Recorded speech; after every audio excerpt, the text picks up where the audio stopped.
Gostaria de falar um pouco sobre o fenômeno cultural que são os filmes de super-herói. Principalmente no Ocidente, de uns 15 anos para cá, se tornou inescapável a simbologia de super-heróis, seja em propagandas, brinquedos, merchandising, televisão, cinema principalmente. No caso, os filmes de maior bilheteria dos anos para cá são os filmes de super-herói. Na verdade, bateram recordes aí, o Vingadores Ultimato, 2,6 bilhões de dólares arrecadados no mundo todo. E parece que esse gás não tem se perdido, né? São 15 anos aí de filmes de super-heróis que são aí a cultura popular, ela passa por ondas. Então a gente pegar cultura de cinema, por exemplo, nos anos 50 e 60 havia muito questão dos faroeste, né, de 50, 60, 70. Nos anos 80 começa filme de policial, os 80 e 90. E agora, no final dos anos 2000, a gente tem o filme de super-herói. E o que que isso representa dentro da cultura popular? Isso tudo sempre dialoga muito com os tempos e com o sistema. Os filmes de super-herói, eles recuperam, na verdade, né, uma cultura de quadrinhos que começa a partir do final dos anos 30, começo dos anos 40, com Superman e Batman, e a partir daí dos anos 60 começam os da Marvel, né, com Homem-Aranha, depois X-Men e por aí vai, mas eles dão uma nova ressignificação. Primeiro, a estrutura básica, o arquétipo. O arquétipo é fácil de compreender, não precisa nem se aprofundar tanto, de entender que os super-heróis eles são figuras reacionárias e conservadoras por natureza. Como assim? Eles sempre estão em um mundo onde que o certo e o errado é muito claro, né? Não existe muita zona cinza. Existe o bem e o mal muito bem definido, porque você precisa ter um diálogo sobre moralidade clara naquilo ali, porque você está falando ali com jovens, né, pré-adolescentes e adolescentes, o público-alvo, apesar de muitas pessoas mais velhas continuarem gostando, mas eles entram em contato geralmente com um público muito novo e depois continuam gostando e às vezes levando isso para a vida. Mas é aquela fase que é o público-alvo e são pessoas ali se desenvolvendo, começando o desenvolvimento, começando a entender o mundo. E para isso eles precisam ter uma moralidade muito clara. Não tem muita zona cinza. Então você pensa pegar que são eles recuperam também um arquétipo ainda muito mais antigo de lendas antigas, né? Isso não é coincidência de você ter, por exemplo, deuses gregos e deuses nórdicos dentro dos quadrinhos, né? Então pegar Thor e menos conhecidos, Hércules e Zeus existem também dentro dos quadrinhos, mas o Thor que é muito mais famoso, né? Porque as formas antigas de se passar moralidade eram através dessas histórias. Então, se pegar no século XIX, com os irmãos Greens, tem a questão da Branca de Neve, da Bela Adormecida e por aí vai, né? Então, porque eram formas de passar moralidade, a moralidade da época, aos jovens. Então, depois, a partir dos anos 40, né, principalmente nos Estados Unidos, isso vai passando ao redor do mundo, através dos quadrinhos. Então você tem aquela moralidade ali entre o bem muito bem definido e o mal muito definido, que não é o mundo real, mas é aquilo ali, dentro desse quadrinho. E sempre o bem que está colocado ali é um bem contra o mal. O mal, o bem ali é definido pela oposição ao mal. Quem coloca sempre os questionamentos são a maldade, né? Porque aí a maldade qual é? A maldade sempre ligada a um crime, a uma violência, uma destruição. Sempre as histórias são como, né? Então o bem está ali tranquilo, calmo na sua, e o mal ele começa com algum tipo de plano, de esquema para dominar o mundo, para destruir alguma coisa, para fazer algum tipo de maldade mesmo, seja sequestrar alguém, seja criar um raio para poder aí fazer sequestrar a terra, falar se você não me der 1 bilhão de dólares a gente vai destruir essa terra toda e a gente vai com esse dinheiro a gente vai dominar, e sempre umas coisas muito loucas, né? Principalmente no começo dos quadrinhos eram sempre coisas muito mais absurdas ainda, porque era falando para muito um público mais infantil ainda, e sempre coisas, histórias desse sentido, muito muito assim. Então o mal ele surge com alguma coisa, com alguma proposta de destruição, uma proposta de mudança, e sempre o bem ele vai parar esse mal. Então, se o cara quer, eu vou criar um raio aí para destruir a Terra, o Superman vai parar ele, né? Então o Superman vai, não, você não vai fazer isso, vou acabar com você. Ou se o Coringa fala, a gente vai colocar o caos na cidade de Gotham, a gente vai tacar fogo ali, sequestrar uma mulher aqui, e no outro lado você vai ter que escolher quem você vai salvar, etc. E o Batman vai parar isso, né? Então o Batman, na verdade, ele é uma dos maiores, um dos melhores exemplos disso tudo, né? Porque ele mora em Gotham, então praticamente tudo ali das histórias se revolvem em Gotham, porque o Batman é um personagem que não tem superpoderes, então as histórias dele são geralmente mais comedidas, não é para salvar o mundo todo, é mais ali em questão de Gotham. E o Gotham é uma Detroit americana, né? Aquela cidade na verdade abandonada, a cidade totalmente destruída, o caos rolando para todo lado e criminalidade solta. E o Batman, ele é um cara bilionário, assim. Ele, na verdade, representa a elite.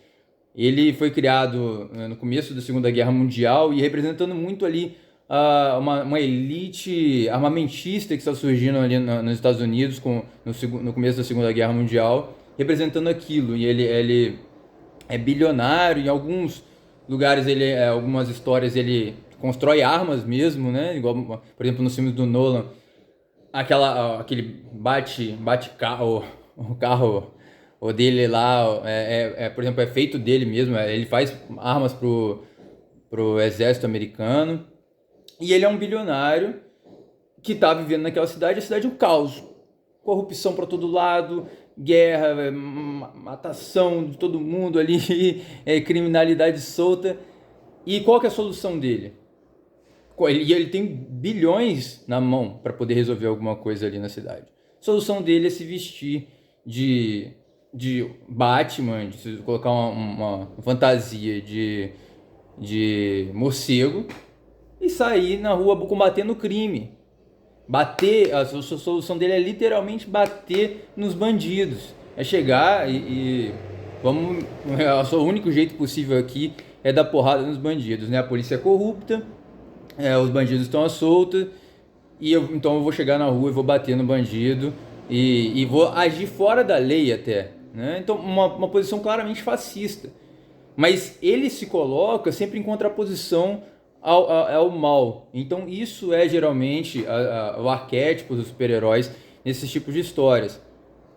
O mal ele apresenta uma proposta de destruição, uma proposta do que seja que for, e o bem ele vai ali tentar se contrapor e no caso parar o mal, parar qualquer tipo de coisa assim. Isso, se fosse só isso, não teria tanto problema, porque a gente sabe é o que tem sido colocado para as crianças e para os adolescentes, de que é isso, você tem que segurar a moralidade dessa história toda é o quê? Segurar todo esse seu desejo destruidor. Existem vontades destruidoras, principalmente porque a juventude é uma juventude rebelde, começa a aparecer com desejos meio revolucionários, aí que eu vou chegar. Então a moralidade ali é o quê? Você precisa segurar esse tipo de desejo. É normal, vão aparecer desejos de destruição, desejos de você realmente criativos, vamos dizer assim mesmo, de você movimentar e mexer no mundo, mas isso é preciso ser segurado, ser controlado, porque isso é ruim. E aí vamos avançando no tempo, e nós começamos a chegar agora nessas atuais histórias de super-heróis, onde nós começamos a criar cenários um pouco mais realistas, vamos dizer assim, né? Antes, você lembrar que antes eram histórias muito mais absurdas, até era um cara ali que queria destruir o mundo, tal, não sei o quê. Quando começa agora nos anos 2000, principalmente com Batman e até com o James Bond, 007, eles começam a colocar mais realidade ali, né? Coloca a pergunta, se você pegar os Batmans anteriores, mesmo do Tim Burton, se você for olhar e você realmente for ver, as histórias eram até muito mais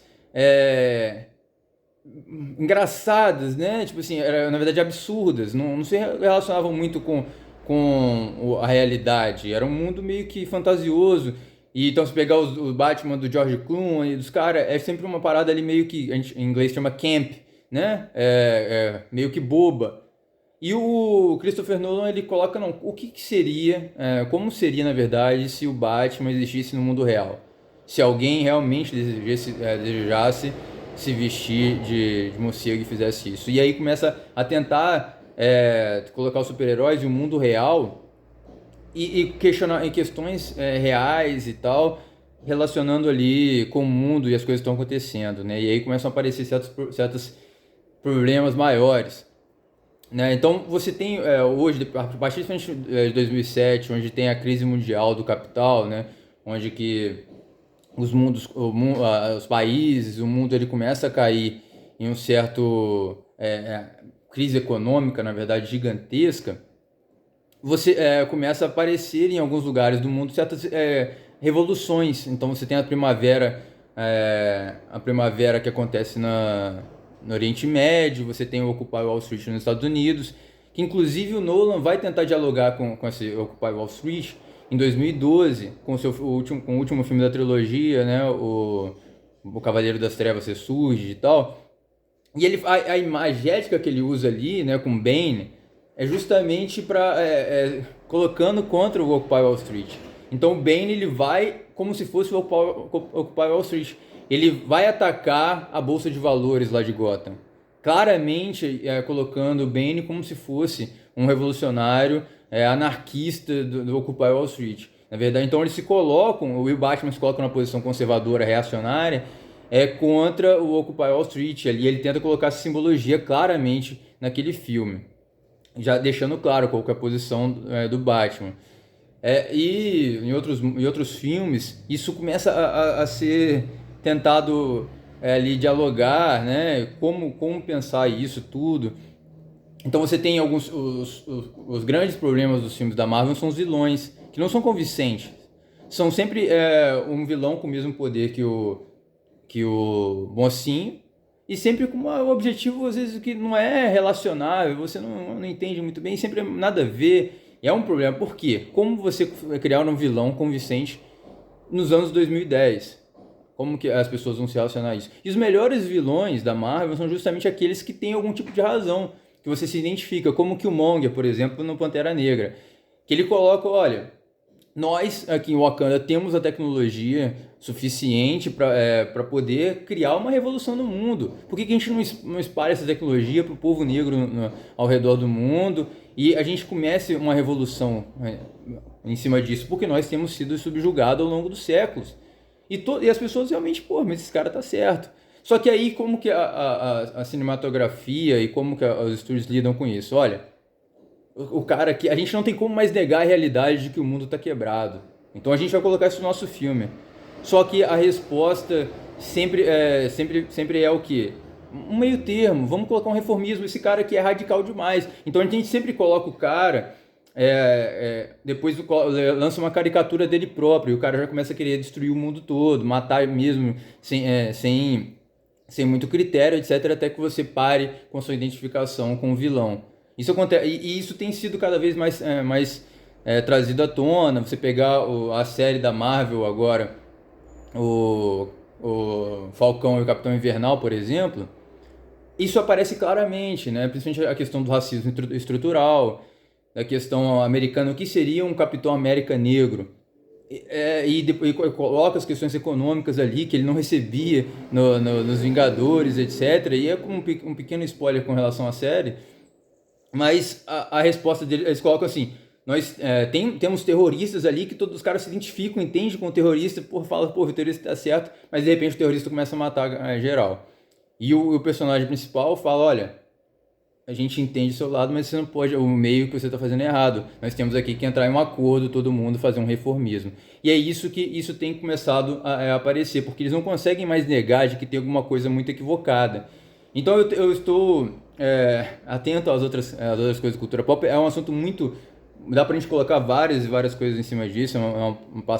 Aqui passando de forma bem básica. Mas tem outras séries aí que estão tentando dialogar com isso de uma forma até um pouco mais radical. Eu recomendo Westworld. Estou muito ansioso pela quarta temporada, como que eles vão realmente chegar a esse tipo, porra, a revolução tá aí. E o que fazer a partir depois de uma revolução.